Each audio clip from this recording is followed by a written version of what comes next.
오늘 잠들기 전 묵상한 구절은요. 다니엘 8장 15절부터 27절까지.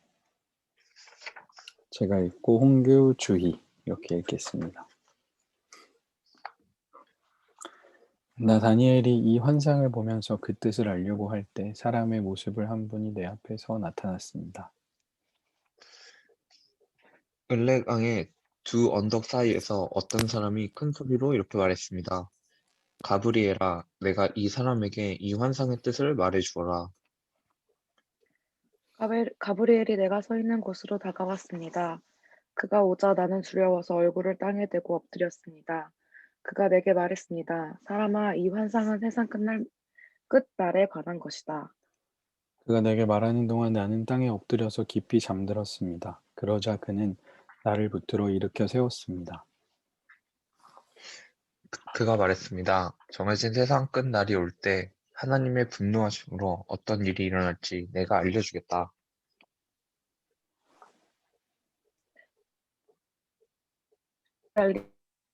에데와 숫염소는 그리스 왕이고 그 눈 사이에 있는 큰 뿔은 그 첫 번째 왕이다. 그 뿔이 부러지고 그 자리에 내 뿔이 돋은 것은 그 나라가 갈라져 내 나라가 일어난다는 뜻이다. 그러나 그 힘은 첫 번째 나라만큼 강하지 않다. 내 나라가 다스리는 마지막 때 죄를 범한 사람들이 많아지면서 한 왕이 일어날 것이다. 그는 뻔뻔하고 속임수를 잘 꾸며대는 왕이다. 그의 힘은 강하겠지만 자기에게서 나오는 힘이 아니다. 그가 마음먹은 대로 무섭도록 무너뜨리겠으나 하는 일마다 잘 될 것이며 힘 있는 사람과 거룩한 백성들을 멸망시킬 것이다.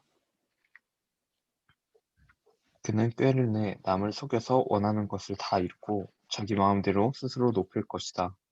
그는 또 평화로운 틈을 타서 많은 사람들을 죽이고 왕의 왕이신 하나님을 대항해 일어날 것이다. 그러나 그도 망하지만 사람의 힘으로 망하지 않는다. 내게 보여준 밤낮의 환상은 확실히 이뤄지지만 먼 훗날 일어날 일이니 너는 그 환상들을 잘 간직해 두어라. 나 다니엘은 이 환상을 보고 놀라서 정신을 잃었습니다. 나는 며칠 동안 앓다가 회복돼 일어나 왕이 맡긴 일을 했습니다. 그 환상은 아주 놀랍고 사람이 알기 힘든 것이었습니다. 아멘. 네.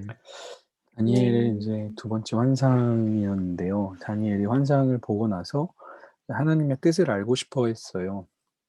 15절에 보니까 나 다니엘이 이 환상을 보면서 그 뜻을 알려고 할 때 사람의 모습을 한 분이 다니엘 앞에 서서 나타났죠. 그러면서 이제 을레강에 있던 어떤 사람이 큰 소리로 말한 거죠. 가브리엘아, 내가 이 사람에게 이 환상의 뜻을 말해 주어라. 어떤 그 사람의 모습을 한 분께서 이 천사 가브리엘에게 이 환상의 뜻을 말해주라고 한 거예요. 이제 그 뜻을 쭉 해석을 듣고 나서 맨 마지막에 오늘 읽은 말씀 27절에 보니까 다니엘은 환상을 보고 놀라서 정신을 잃었다는 거죠. 그리고 며칠 동안 앓다가 회복돼 일어나서 겨우 이제 왕이 맡긴 일을 하고 그 환상이 아주 놀랍고 사람이 알기 힘든 것이었다는 거죠. 다니엘은 하나님의 뜻을 궁금해하지만 그 뜻을 아는 것에 대한 그 무게는 아마 몰랐던 것 같아요. 우리도 사실 하나님께 기도하다 보면 하나님, 하나님의 뜻이 과연 무엇입니까? 이렇게 궁금해해서 또 기도할 때가 있잖아요. 내가 여기서 어떻게 해야겠습니까? 막 이런 기도를 할 때가 있는데 그 하나님의 뜻을 우리가 안다는 것이 과연 우리가 그것을 아는 대로 순종할 수 있을까라는 좀 다른 문제인 것 같아요. 아마 다니엘이 그런 것을 깨닫는 시간이 되지 않았을까. 무조건 알려고만 하는 게 참 대단한 건 아니다는 거죠. 하나님의 뜻을 아는 것은요, 항상 그 책임감과 함께 오는 겁니다. 하나님께서 그 비밀을 우리에게 알려주신다는 것은 그 아는 만큼의 책임을 우리에게 이제 함께 나누기를 원하시는 거죠. 다니엘의 꾼 환상을 이제 이렇게 해석을 해 주는 거예요. 세상의 끝날에 대해서 이야기를 하는 건데요.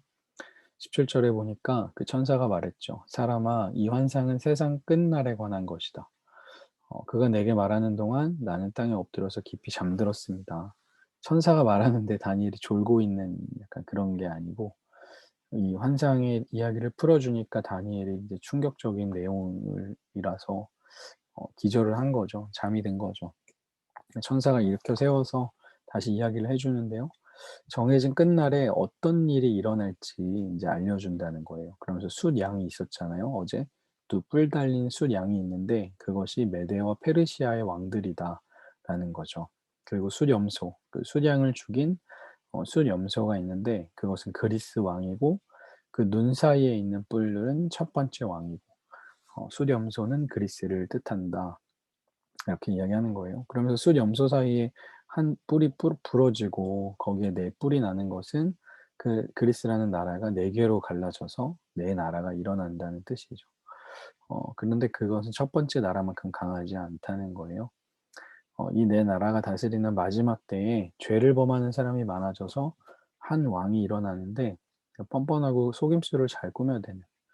그러니까 이 꿈을 풀어주면서 왕 한 사람 한 사람의 특성까지 하나님이 다 알고 계시는 거예요.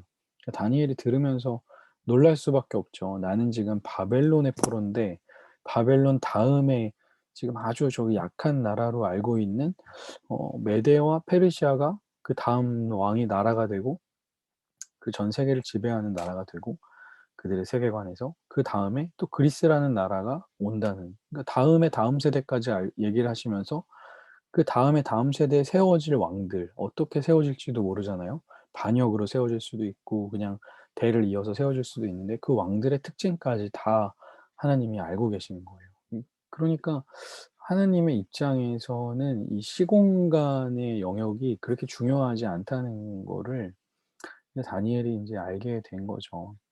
그러면서 24 절에 보니까 그 숫염소, 그 그리스의 왕이 강하지만 자기에게서 나오는 힘이 아니고 마음먹은 대로 무섭게 하지만 하는 일마다 잘 되고 또 거룩한 사람들을 멸망시키고 악한 왕들인 걸 알지만 때로는 하나님이 그 왕들을 가만히 두시기도 하시고 또 25 절에 보니까 남을 속여서 원하는 걸 다 이루고 자기 마음대로 높이고 평화로운 틈을 타서 사람들을 죽이고 왕의 왕이신 하나님을 대항하게 된다. 이 왕이 그렇게 왕의 왕을 신 하나님을 대항하는 사람들 앞에서는 그들이 망하긴 하는데 사람의 힘으로 망하는 게 아니고 하나님의 힘으로 망하게 된다.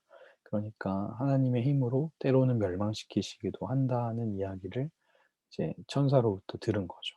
그리고 나서 "이 환상은 확실히 이루어지지만 먼 훗날에 일어날 일이다. 너는 알고 있어라." 이렇게 이야기를 하는 거예요. 하나님의 통치가 시간과 공간을 초월하는 다스림이라는 것을 아마 이 깨닫게 다니엘이 깨닫게 되지 않았을까. 여러분 그 영화 인터스텔라 보면은 인터스텔라 영화 첫 장면에 그 딸하고 아버지랑 이렇게 헤어지기 전에 막 책장이 떨어지고 책장에서 막 메시지가 막 발견되고 막 그러잖아요. 근데 나중에 영화 끝날 때가 보면 그게 아빠가 그 시간을 넘어서 이렇게 과거로 찾아와서 이야기하는, 그러니까 그 우리가 알 수 없는 그 차원의 세계를 인터스텔라가 인제 잘 표현을 했죠. 그런 것 같아요. 그러니까 하나님의 입장에서 우리는 시간이라는 어떤 그 한계 지점에서 살고 있지만 하나님이 보시기에는 이게 하나의 영원한 하나님 입장에서 볼 때 이 시간은 한눈에 볼 수 있는 그런 것들이 아닐까. 개입하시기도 하시고 지켜보시기도 하시는 그 하나님인 것을 다니엘이 깨달았을 때 얼마나 충격을 받았을까요? 오늘 그렇다면 예수 그리스도로 인하여서 이 땅이 새롭게 되실 것도 하나님은 알고 계셨겠죠. 그래서 그 예수 그리스도를 우리에게 보내주신 거잖아요. 그냥 예수님 보내고 나서 말 게 아니고 그때 보낸 그 예수님으로 인해서 2000년이 지난 지금까지 많은 사람이 예수 그리스도로 인하여서 구원을 받고 또 세상이 새롭게 변화되는 일들을 하나님은 알고 계셨겠죠. 어, 오늘 말씀을 다시 기억해 보면 하나님의 뜻을 아는 것은 그 뜻에 대한 무게를 함께 감당하는 것과 같습니다. 그 세상의 끝날에 대해서 천사가 이야기했는데요. 그것은 어, 우리가 감당할 수 있는 어떤 그런 일들이 아니었죠. 음. 그래서 '하나님의 뜻을 우리가 받아들일 어떤 준비가 되어 있는가?' 라는 질문을 우리에게 먼저 던졌으면 좋겠어요.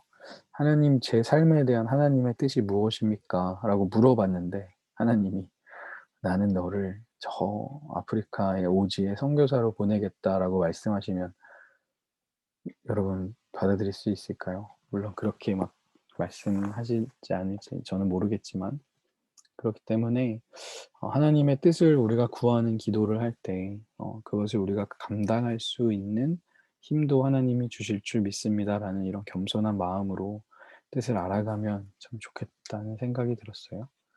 하나님의 뜻의 무게를 알아가는 또 그 순종할 수 있는 우리가 되기를 간절히 바랍니다. 네, 명수 회원자매 다 오셨네요. 반갑습니다.